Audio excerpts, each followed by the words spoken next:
पप्पू यादव ने फिर जोड़े हाथ, फूट फूट करोड़। पप्पू यादव की झूठ का पर्दाफाश, मचा हड़कंप। क्या पप्पू यादव बार बार झूठ बोल रहे हैं? क्या पप्पू यादव अपने आप को बचाने के लिए बहाने बना रहे हैं?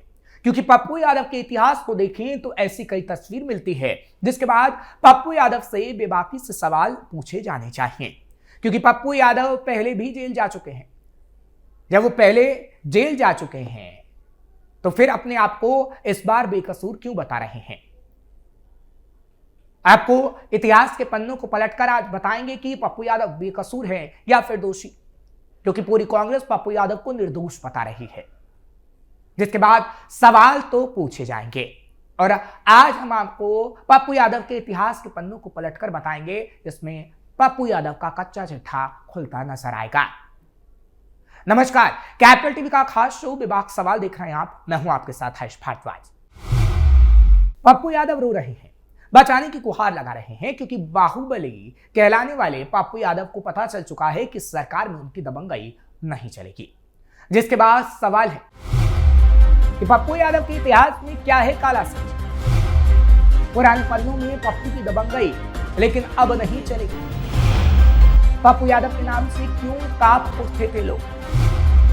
बिहार के रॉबिन हुड बनने की कोशिश पप्पू ने क्यों की? अब पप्पू यादव का भविष्य आखिर क्या होगा? बिहार में जब भी बाहुबलियों की बात होती है तो एक दो नहीं बल्कि कई नाम सामने आते हैं। इन्हीं में से एक नाम पप्पू यादव का है, जिसके इतिहास में ऐसे काले पन्ने हैं जो बताते हैं उनका वो सच जो शायद आपको भी जानना चाहिए। जिसके बाद आपको पता लग जाएगा कि पप्पू यादव निर्दोष है या फिर आरोपी। आप खुद ही तय करेगा। शुरुआत करते हैं पप्पू यादव के जन्म से और पूरी कहानी, पूरा कच्चा चिट्ठा आपको बताते हैं। पप्पू यादव का जन्म मधेपुरा जिले में 1967 में हुआ था। 1990 में निर्दलीय विधायक चुनकर वो आए। वो दौर पप्पू यादव के लिए बहुत खास था। पप्पू यादव का भय सीमांचल में इस कदर था कि लोग उनका नाम लेने से भी डरते थे। 17 साल जेल में बिताने वाले पप्पू यादव की पहचान बाहुबली नेता के रूप में हुई। उन पर हत्या, किडनैपिंग, मारपीट, बूथ कैप्चरिंग, आर्म्स एक्ट जैसे कई मामले अलग अलग थाने में दर्ज हुए। लेकिन पप्पू यादव को मार्क्सवादी कम्युनिस्ट पार्टी के नेता अजीत सरकार की हत्या के मामले में 17 साल जेल में रहना पड़ा था। घटना 1998 की थी। माकपा नेता अजीत सरकार, उनके एक साथी असफुल्ला खान और ड्राइवर पर अंधाधुंध फायरिंग की गई थी। इस घटना में तीनों की हत्या हुई थी। इसमें पप्पू यादव का नाम आया था। उस वक्त पप्पू यादव पूर्णिया लोकसभा सीट से सांसद हुआ करते थे।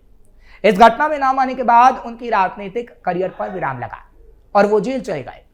इस मामले में सीबीआई की विशेष अदालत में केस चलता रहा। लंबे समय तक वो जेल में रहे। उम्र कैद की सजा भी उन्हें मिली थी। 2008 में उन पर हत्या का आरोप साबित हो गया। सीबीआई की विशेष अदालत में पप्पू यादव, राजन तिवारी और अनिल यादव को उम्र कैद की सजा सुनाई गई थी। सजा मिलते ही उनकी सदस्यता भी रद्द हो गई थी। उन्हें तिहाड़ जेल भेजा गया था।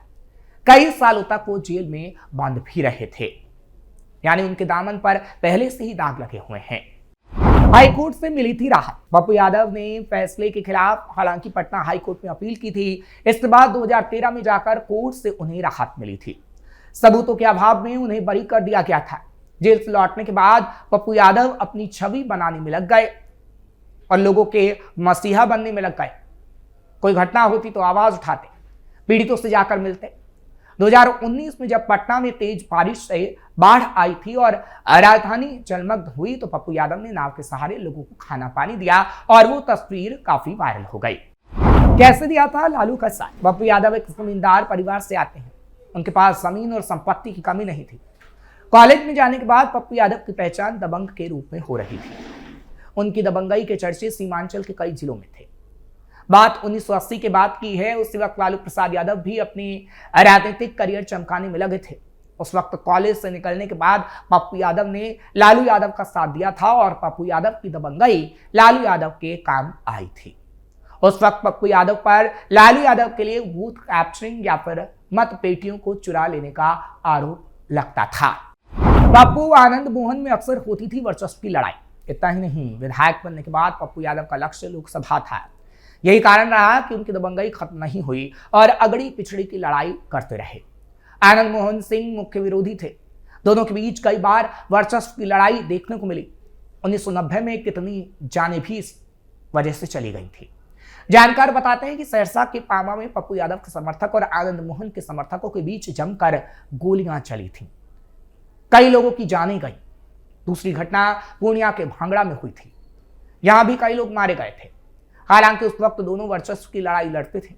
पप्पू यादव पिछड़ा की राजनीति और यादव समाज को एकजुट करने के लिए वोट की राजनीति कर रहे थे, तो आनंद मोहन अगड़ी जाति के नेता के रूप में उभर रहे थे। यानी पप्पू यादव का इतिहास जब हम देखते हैं तो पप्पू यादव एक दबंग नेता निकलते हैं, साथ ही साथ आरोपी भी, जिसके कारण वो जेल में सजा काट चुके हैं। एक बार विधानसभा और 5 बार लोकसभा गए पप्पू यादव। 1990 में विधायक बनने के बाद 5 बार लोकसभा के सदस्य रहे। पहली बार 1991 में पूर्णिया से निर्दलीय चुनाव लड़े और जीत हासिल की। इसके बाद 1996 और 1999 में भी वो पूर्णिया से ही निर्दलीय सांसद बने। 2004 में लालू प्रसाद यादव ने उन्हें मधेपुरा से आरजेडी का टिकट दिया और वो चौथी बार जीते। 2008 में उन पर हत्या का आरोप साबित हो गया तो उनकी सदस्यता रद्द हो गई। 2013 में पटना हाईकोर्ट से राहत मिलने के बाद पप्पू यादव फिर 5वीं बार 2014 में आरजेडी के टिकट से मधेपुरा से चुनाव लड़े और 5वीं बार जीते। 2015 में तेजस्वी यादव की बयानबाजी के बाद वे खफा हो गए और आरजेडी से दूरी बनाकर अपनी जन अधिकार पार्टी बनाई। 2019 में उन्होंने अपनी पार्टी से चुनाव लड़ा लेकिन हार गए। 2013 में जेल से आने के बाद से ही पप्पू यादव का रुख बदल चुका था। लोगों के सवाल उठ रहे थे, लेकिन फिर लोगों का विश्वास जीता और पप्पू यादव सांसद बन गए और अब वो कांग्रेस के साथ हैं। हालांकि इस मामले में जब उनसे पूछा जाता है कि 23 साल की उम्र में वो कैसे विधायक बन गए थे, तो उनका कहना है बात सही है। वो पहली बार 1990 में विधायक बने। उनका जन्म 24 दिसंबर 1967 को हुआ। उस वक्त एफिडेविट पर नामांकन हो जाता था, जबरदस्ती हम नामांकन करवा लेते थे, इसलिए 25 का बताया गया है। यानी पप्पू यादव झूठ और फरेब हमेशा से करते रहे। झूठ बोलना और फरेब करना उनकी आदत रही है। ये हम नहीं, ये इतिहास के पन्ने कहते हैं। जिस केस में पप्पू यादव गिरफ्तार हुए उसमें आरोप क्या है। अब बात वर्तमान समय की करते हैं कि पप्पू यादव को आखिर क्यों मुश्किलों का सामना करना पड़ रहा है। 6 फरवरी की आधी रात पूर्णिया सांसद राजीव रंजन और पप्पू यादव को पुलिस ने गिरफ्तार किया था 1995 के एक केस में। 1995 में गर्दनी बाग थाने में विनोद बिहारी लाल ने केस दर्ज कराया था। आरोप है कि पप्पू यादव और उनके सहयोगियों ने धोखे से उनका मकान किराए पर लिया था, लेकिन इसे सांसद ऑफिस के रूप में इस्तेमाल कर रहे थे। मकान मालिक का आरोप था कि रोज सैकड़ों लोगों के आने जाने से वो परेशान थे। खाली करने को कहा तो धमकी दी गई, खाली नहीं करेंगे। इस केस में पप्पू यादव के अलावा 2 और लोगों का भी नाम शामिल था जो मकान किराए पर लेने आए थे। पटना के सिटी एसपी भानु प्रताप सिंह ने बताया कि 1995 का ये मामला है। इसमें ट्रायल चल रहा है, जिसमें सांसद को कोर्ट में उपस्थित होने का निर्देश दिया गया था, लेकिन वो तय तारीख पर उपस्थित नहीं हो पाए थे। इस कारण उनको गिरफ्तार किया गया है। सिटी एसपी के मुताबिक पप्पू यादव के खिलाफ 1995 में आईपीसी की धारा 419, 420, 468, 448, 506, 120 बी के तहत केस दर्ज किया गया था। इन धाराओं में कितनी सजा हो सकती है। अब बात इन धाराओं की करते हैं कि अगर किसी पर यह धारा लगती है तो आखिर कितनी सजा हो सकती है। आईपीसी की धारा 419 मतलब धोखाधड़ी करना। इसमें 3 साल तक कैद या जुर्माना या दोनों सजा हो सकती है। पुलिस बिना वारंट गिरफ्तार कर सकती है, लेकिन कोई भी मजिस्ट्रेट आसानी से जमानत दे सकता है। आईपीसी की धारा 420 मतलब धोखे से संपत्ति हत्या। इस धारा में जुर्माना के साथ 7 साल तक कैद हो सकती है। पुलिस बिना वारंट गिरफ्तार कर सकती है, कोर्ट से जमानत मिल सकती है। आईपीसी की धारा 468 मतलब जालसाजी करना। इसमें भी जुर्माना के साथ 7 साल तक कैद हो सकती है। बिना वारंट पुलिस किसी को भी गिरफ्तार कर सकती है। यानी जिस पर केस है इसमें जिला कोर्ट से जमानत हालांकि आसानी से मिल जाती है। आईपीसी की धारा 448 मतलब घर में जबरन घुसना, जैसा कि पप्पू यादव ने किया। इसमें 1 साल कैद या 1000 रुपए तक का जुर्माना लग सकता है। दोनों सजा भी हो सकती है।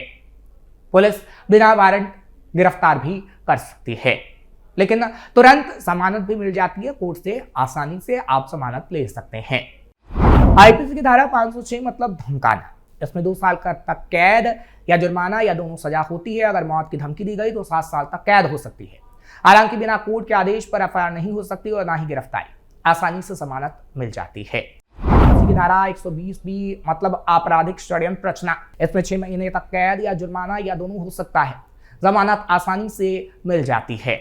यानी ये सारी धाराएं जिन पर लगती हैं उनको कैद होती है, जुर्माना भी लगाया जा सकता है। अब आप आसानी से समझ सकते हैं कि आगे आने वाला समय पप्पू यादव के लिए कैसा होने वाला है। फिलहाल आपको ये खबर कैसी लगी कमेंट सेक्शन में जरूर बताएं। खबर को लाइक शेयर करें, कैपिटल टीवी को सब्सक्राइब करना मत भूलिएगा।